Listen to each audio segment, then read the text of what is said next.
Assalamualaikum warahmatullahi wabarakatuh. Waalaikumsalam warahmatullahi wabarakatuh. Innal hamdalillah nahmaduhu wa nasta'inuhu wa nastaghfiruh wa na'udzu billahi min shururi anfusina wa min sayyiati a'malina. May yahdihillahu fala mudilla lahu wa may yudlilhu fala hadiya lahu. Asyhadu an la ilaha illallah wahdahu la syarika lah wa asyhadu anna sayyidana Muhammadan abduhu wa rasuluh la nabiyya ba'dah. Allahumma shalli wa sallim wa barik ala safiyyihi wa habibihi sayyidina wa habibina wa syafi'ina wa qurrati a'yunina wa maulana Muhammad wa ala alihi wa ashabihi wa man tabi'ahu min jami'i ummati amma ba'da. Ma'asyiral muslimin, segenap jamaah majlisul ilmi, segenap jamaah pengajian rutin malam Selasa pada maghrib mushola Istiqomah RT 06 RW 07 Komplek TNI AD Bumi Cibaru Saat Dekang yang saya hormati, rahimakumullah wa hadakumullah wa hafizakumullah. Segala puji hanya bagi Allah. Salawat dan salam semoga tetap dilimpahkan selalu sampai hari kiamat tiba atas kekasihnya Allah, panutan kita, ikutan kita, suri tauladan yang paling baik untuk kita contoh akhlak dan ibadahnya, baginda yang mulia tercinta Nabi Agung, Nabi besar Muhammad Sallallahu Alaihi Wasallam beserta seluruh keluarga beliau, para sahabat beliau dan seluruh pengikut beliau. Tentunya pengikut beliau yang tetap setia kepada beliau, yang tetap cinta kepada beliau, yang tetap istiqomah mentaati segala perintah beliau, mengamalkan sunnah-sunnah beliau, juga mengamalkan ajaran Islam yang diajarkan oleh beliau. Semoga kelak di hari kiamat kita dan keluarga kita, juga saudara-saudara kita semuanya memperoleh syafaatul jemaah dari beliau, memperoleh keselamatan di hari kiamat, memperoleh air dari telaga beliau, dan semoga di hari kiamat kita, keluarga kita oleh Allah dikumpulkan bersama orang-orang yang dimuliakan oleh Allah Subhanahu wa taala, yaitu para nabi, para siddiqin, para sahabat, para sholihin. Amin ya Allah ya rabbal alamin.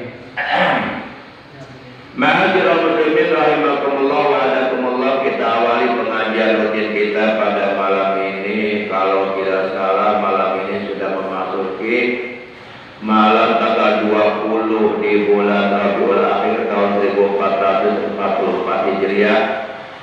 Kita awali sebagaimana biasa, yaitu dengan pembacaan umul kitab dan dengan pembacaan sholawat atas kekasihnya Allah. Pahalanya dari kedua bacaan tersebut kita hadiahkan untuk seluruh ahli kubur keluarga kita yang telah mendahului kita, terutama untuk orang yang sangat amat berjasa di dalam kehidupan kita, yaitu kedua orang tua kita, juga guru-guru kita. Dan kita hadiahkan pula pahalanya untuk paman, bibi kita, kakek nenek kita, anak cucu kita, kakak adik kita, dan saudara-saudara kita. Bitilka niyatul Fatihah. A'udzu billahi minasyaitonir rajim. Bismillahirrahmanirrahim. Alhamdulillahi rabbil alamin. Ar-Rahmanir Rahim. Maliki yaumiddin. Iyyaka na'budu wa iyyaka nasta'in. Ihdinas siratal mustaqim. Siratal ladzina an'amta 'alaihim ghairil maghdubi 'alaihim waladdallin. Rabbighfir lana wa liwalidayna.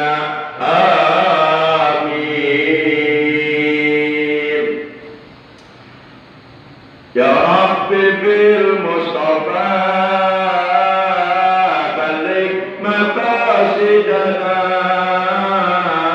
واغفر لنا ما مضى يا واسع الكرم هو الحبيب الذي ترجى شفاعته لكل هول بنا أول مقتهب نبينا قدوة للناس لازمة نبينا قدوة للناس لازمة نبينا رحمة للكون شاملة يا رب بالمصطفى بلغ مقاصدنا واغفر لنا ما مضى يا واسع الكرم نبينا مصطفى من أكرم البشر نبينا مصطفى من أكرم البشر نبينا مصطفى من أجمل الصور يا رب بالمصطفى بلغ مقاصدنا واغفر لنا ما مضى يا واسع الكرم اللهم وسلم وبارك عليه وعلى اله وصحبه Ma'asyiral muslimin rahimakumullah wa hadakumullah. Likulli syai'in ruh. Bagi segala sesuatu tentu ada ruhnya. Manusia bisa hidup, bisa bergerak seluruh anggota badannya, bisa berfungsi akal pikirannya, kedua matanya, lisannya, kedua tangannya, kedua kakinya, dan seterusnya. Itu karena di dalam jasadnya terdapat ruh yang Allah masukkan ke dalam jasadnya. Demikian pula makhluk Allah yang bernama al-hayawanat, hewan-hewan. Mereka hidup karena di dalamnya Allah masukkan ruh. Demikian pula tumbuh-tumbuhan, para malaikat, jin, iblis, syaitan, dan sebagainya. Jadi segala sesuatu tentu ada ruhnya. Dengan sebab ruh tersebutlah maka sesuatu itu menjadi berfungsi, menjadi berguna, menjadi bermanfaat.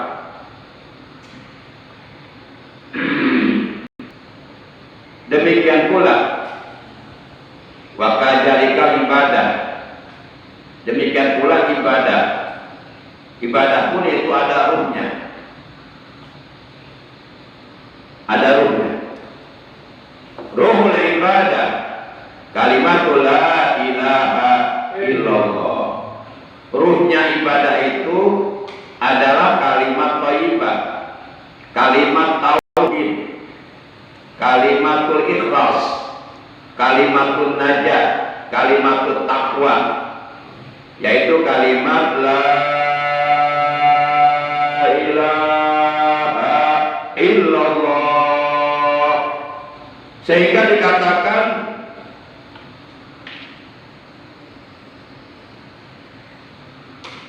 la yanfa'u, tidak bermanfaat atau tidak berguna atau tidak berfungsi. Opo al ibadatu, segala ibadah. Ibadah apapun yang kita lakukan, baik ibadah-ibadah mahdhah dan ataupun ibadah-ibadah ghair mahdhah, baik ibadah-ibadah yang hukumnya sunnah maupun ibadah-ibadah yang hukumnya fardu. ibadah apapun tidak akan bermanfaat, tidak akan berguna apabila di dalam ibadah tersebut orang yang melakukan ibadahnya belum mengucapkan kalimat la ilaha illallah. Jadi al-ibadatu la yanfa'u bila ilaha illallah. Ibadah itu tidak akan bermanfaat tanpa ucapan la ilaha illallah. Kebaikan-kebaikan, amal soleh yang kita lakukan sebanyak apapun, sehebat apapun, sama sekali tidak ada manfaatnya kalau tidak ada kalimat la ilaha illallah. Contoh, misal ada orang kafir, umpama saja ini mah, misalnya jikalau apabila seandainya andai kata umpama ada orang kafir, ya, ikut sholat 5 waktu, rajin, nggak pernah ketinggalan, bahkan selalu berjamaah, tapi dia belum masuk Islam, belum mengucapkan la ilaha illallah dalam 2 kalimat syahadat. Bahkan puasa Ramadan ikut puasa Ramadan, sahur ikut sahur, buka bersama ikut buka bersama, tadarus ikut mendengarkan tadarus, tarawih ikut tarawih umpama. Kira-kira ada nggak yang begitu? Tapi saya pernah dengar ada orang Kristen ikut sholat di Bekam. Para jamaah yang dimuliakan oleh Allah Subhanahu wa Ta'ala, maka ibadah apapun yang dilakukan oleh orang kafir itu tidak bermanfaat, tidak berguna, tidak berfaedah, tidak ada artinya, tidak ada maknanya, karena dia belum masuk Islam, karena dia belum mengucapkan la ilaha illallah yang terdapat dalam 2 kalimat syahadat, asyhadu an la ilaha illallah wa asyhadu anna muhammadar rasulullah.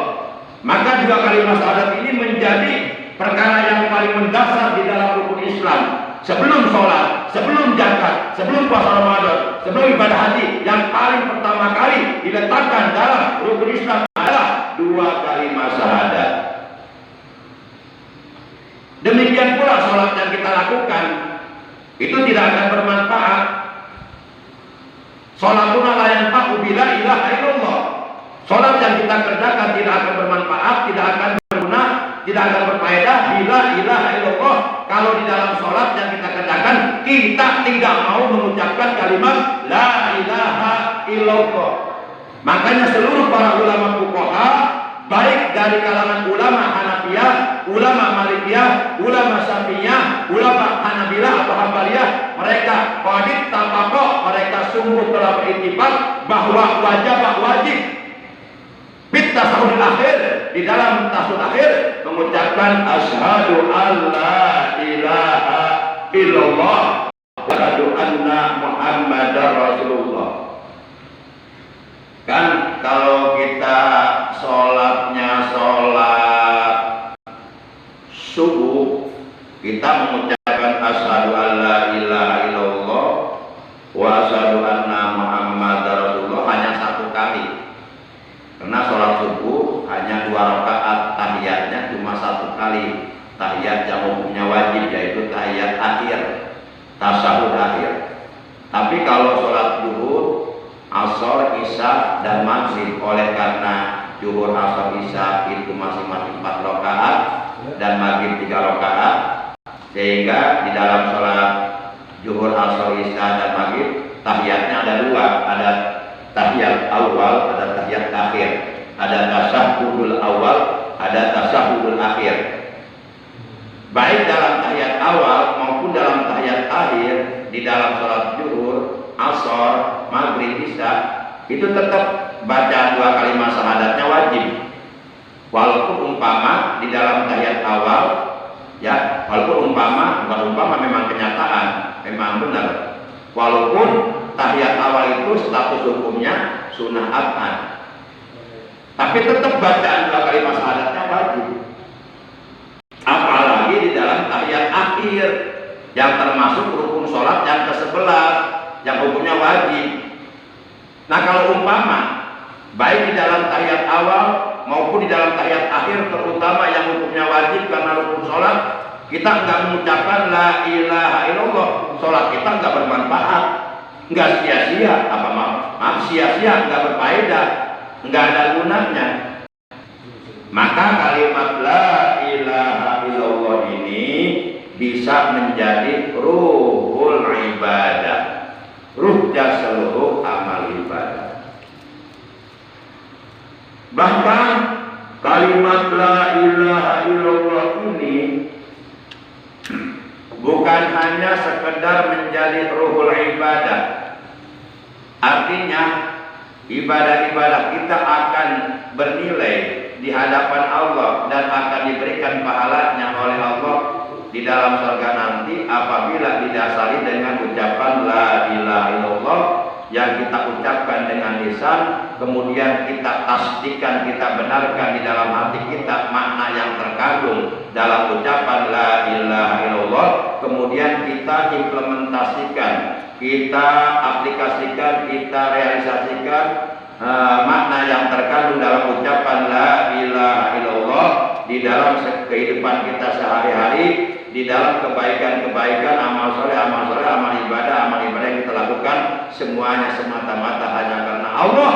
Itu diambil dari makna la ilaha illallah, tidak ada Tuhan selain Allah. Maka apapun kebaikan, amal soleh, ibadah yang kita lakukan, itu dasarnya lillahi ta'ala, karena Allah ta'ala, karena tidak ada Tuhan selain Allah. Begitu para jamaah yang dimuliakan oleh Allah subhanahu wa ta'ala.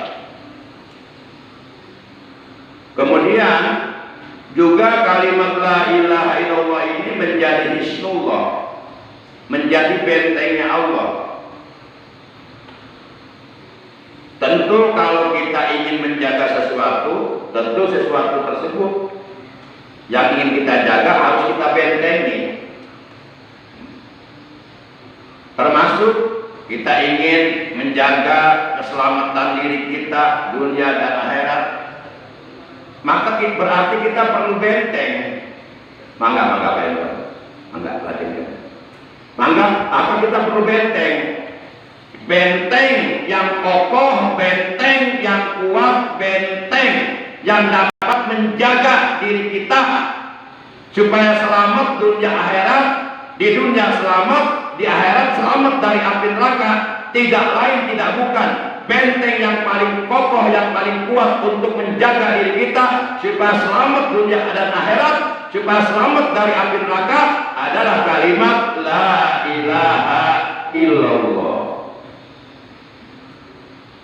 Hal ini sebagaimana diterangkan dalam hadis qudsi yang diriwayatkan oleh Imam Ibnu Asakir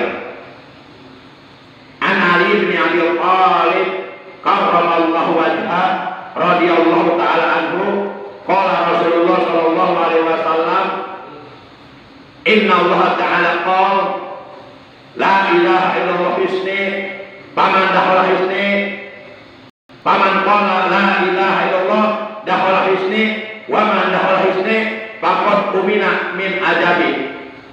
Dari Sayyidina Ali bin Abi Thalib karramallahu wajhah radhiyallahu ta'ala anhu, ia berkata, telah bersabda Rasulullah sallallahu alaihi wasallam, sesungguhnya Allah subhanahu wa ta'ala telah berfirman bahwa la ilaha illallah adalah bentengku. Maka barang siapa yang selalu berzikir dengan mengucapkan kalimat la ilaha illallah, maka berarti ia telah masuk ke dalam bentengku, dan barang siapa yang telah masuk ke dalam bentengku faqad umina min adabi, maka sungguh ia akan diamankan, diselamatkan dari azabku, dari api neraka. Yuk bentengi diri kita, bentengi segala amal ibadah yang kita lakukan, bentengi segala amal kebaikan, segala amal yang kita kerjakan. Jaga, bentengi, jangan sampai rusak dengan kalimat la ilaha illallah. Dan kalimat ini bukan perlu lagi, wajib kita Wajib hukumnya bagi para orang tua yang mempunyai anak. Ya kalau nggak punya anak nggak disebut bapak ya, walaupun sudah bapak-bapak. Bagi para orang tua,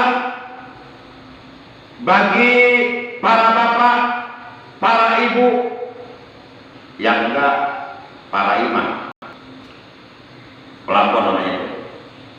Para bapak, para ibu semuanya yang beragama Islam, terlepas dari apakah dia ahli ibadah bukan ahli ibadah, terlepas dari apakah dia berilmu atau tidak berilmu, wajib seluruhnya orang Islam, para bapak, para ibu, wajib untuk mengajarkan, untuk mewariskan kalimat la ilaha illallah kepada anak-anaknya, generasi yang akan datang. Makanya kita diajarkan sama Rasulullah, dicontohkan sama Rasulullah. Setiap bapak diajarkan, dicontohkan sama Rasulullah. Manakala istrinya melahirkan seorang bayi, Rasulullah sudah mencontohkan agar bayi tersebut diajani telinga kanannya, diikomati telinga kirinya. Ini sudah dicontohkan oleh baginda Nabi Muhammad SAW ketika beliau mengajani telinga kanannya Hasan dan Husain, mengajani telinga kirinya Hasan dan Husain di saat mereka berdua lahir ke alam dunia, di mana dalam ajan itu terdapat kalimat asyhadu an la ilaha illallah. Di situ ada kalimat thayyibah la ilaha illallah. Kemudian di dalam ajan juga ada kalimat asyhadu anna muhammadar rasulullah.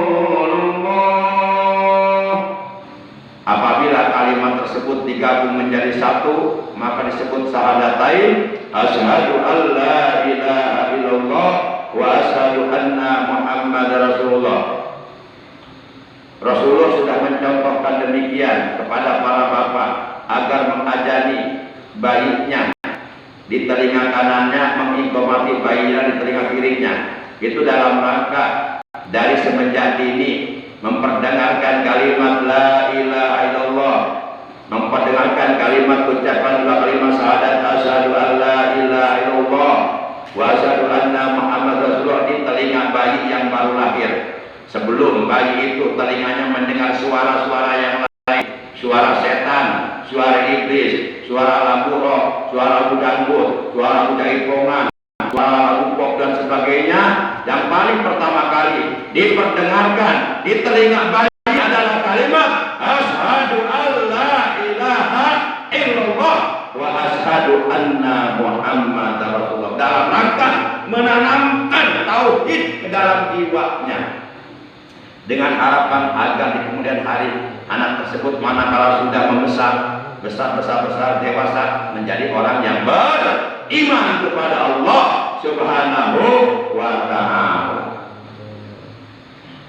Para jamaah yang dimuliakan oleh Allah Subhanahu wa ta'ala, jadi warisan yang paling terbaik untuk kita wariskan kepada anak-anak kita generasi mendatang bukan harta, bukan jabatan, bukan pangkat, bukan perusahaan, bukan sawah ladang, bukan kuda, bukan mobil, bukan kereta, bukan pesawat, bukan. Tapi warisan yang paling terbaik untuk kita wariskan kepada anak-anak kita generasi mendatang agar kelak mereka di kemudian hari menjadi orang yang beriman adalah mewariskan kalimat la ilaha illallah. Buat apa punya anak bertitel? Buat apa punya anak berpangkat tinggi, jenderal 4, kalau pekerjaannya jadi bandar narkoba, jadi raja judi online 303, jadi pembunuh, siapa namanya, Sambo? Buat apa seperti itu? Gak ada artinya. Buat apa pangkatnya tinggi kalau akhlaknya bejat, moralnya rusak? Para jamaah yang dimuliakan oleh Allah Subhanahu wa taala. Jadi warisan yang paling terbaik untuk kita berikan bukan harta benda, bukan jabatan, bukan pangkat, bukan harta, bukan perusahaan, bukan saulatan, bukan kereta, bukan mobil, bukan kendaraan apapun, tapi warisan yang paling terbaik yang dapat menyelamatkan anak-anak kita dari kobaran api neraka adalah kalimat la ilaha illallah. Maka sering-seringlah kita mengajak anak-anak kita untuk berzikir la ilaha illallah. Sering-seringlah kita memperdengarkan ucapan la ilaha illallah anak-anak kita yang masih bayi, yang masih balita, yang masih di PAUD, yang masih di TK. Kita ajak mereka nyanyi dengan ucapan la ilaha illallah, la ilaha illallah, la ilaha illallah, Muhammadur Rasulullah, la ilaha illallah, Muhammadur Rasulullah, la ilaha illallah, la ilaha illallah, la ilaha illallah, la ilaha illallah, la ilaha illallah, Muhammadur Rasulullah. Jangan biarkan anak kita sepi dari mendengarkan kalimat thayyibah.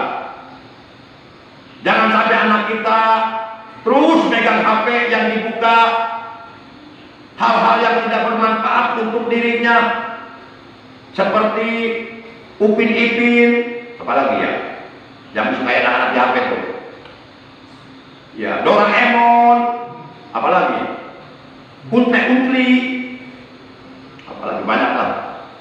Nah, daripada anak kita hanyut dalam buayan gadget, dalam buayan permainan-permainan yang ada di HP, mendingan anak kita ajak, kita bimbing, kita arahkan, kita perdengarkan untuk mengucapkan kalimat la ilaha illallah. Karena mereka generasi penerus. Jangan sampai kita orang tuanya meninggal dunia, anak kita tidak mengenal kalimat la ilaha illallah. Jangan sampai kita orang tuanya meninggal dunia, anak kita sama sekali tidak bisa baca Quran. Begitu bapaknya meninggal, ibunya meninggal, anaknya yang nggak bisa baca Quran, nggak baca Quran karena nggak bisa. Cuma nangis aja. Baca Quran nggak bisa. Berdoa nggak bisa karena nggak dididik dengan pendidikan agama. Apa yang diharapkan oleh orang tua setelah orang tua meninggal dari anak-anaknya? Melainkan doa. Rasulullah SAW beliau pernah bersabda, "Idza mata Adam in qata'a amaluhu illa min salasin shadaqatin jariyatin aw ilmin yuntaba'u bih aw waladin shalihin yad'u lah." Apabila anak Adam yang bernama manusia, siapapun manusianya, kaya atau miskin, pejabat atau rakyat, jenderal atau kopral, kiai atau santri, siapapun yang bernama manusia, apabila meninggal dunia, apabila ruhnya keluar dari jasadnya, apabila mati, maka terputuslah seluruh amalnya. Artinya orang yang sudah mati tidak bisa beramal lagi, tinggal menerima balasan. Kecuali ada 3 perkara kata Nabi.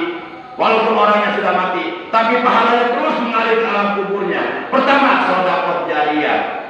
Sedekah yang kita berikan untuk pembangunan mushola, untuk pembangunan masjid, untuk pembangunan pesantren, untuk pembangunan majlis taklim, untuk pembangunan madrasah dan lain sebagainya. Selama mushola itu ada, selama masjid itu ada, selama majlis taklim itu ada, selama madrasah itu ada dan digunakan kegiatan agama yang bersifat ibadah, maka selama itu pula pahala akan terus mengalir ke alam kubur kita kalau kita mengeluarkan sedekah jariyah.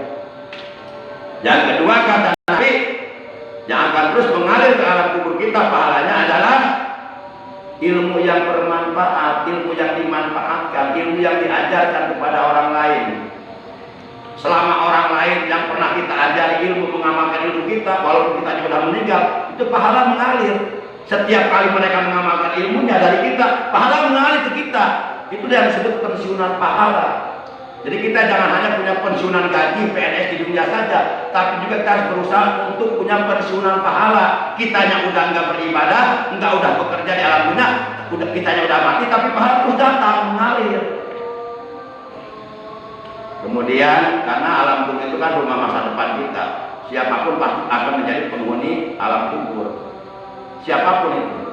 Nah di sana ada kehidupan, di sana kita ingin bahagia, ingin senang, nggak mau susah. Bagaimana halnya kita hidup dunia nggak mau susah?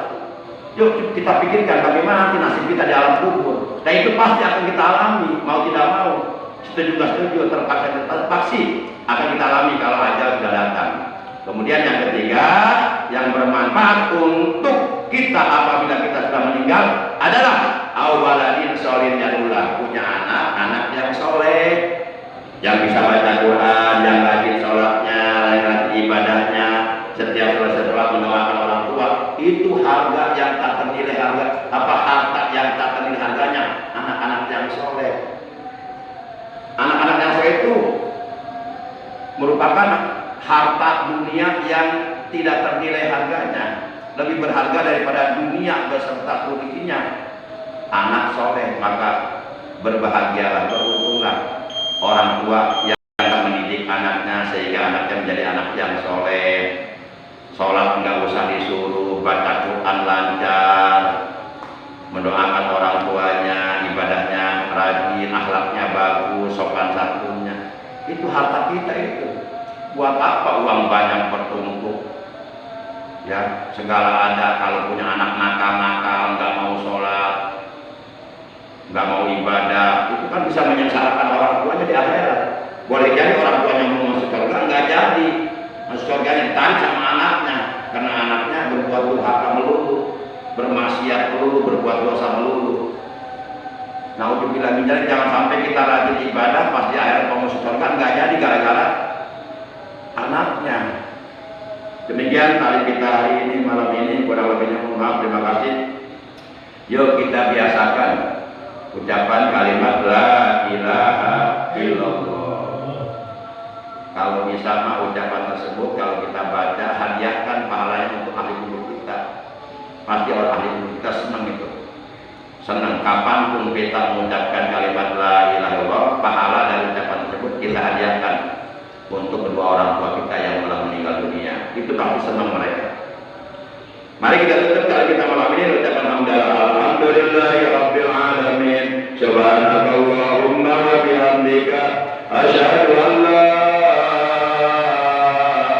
ilaha illa anta wahdaka la syarika laka astaghfiruka wa atubu ilaik.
Rabbi bangkana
wa nasiru min syaitanir wal munafiqin wa arik ma'am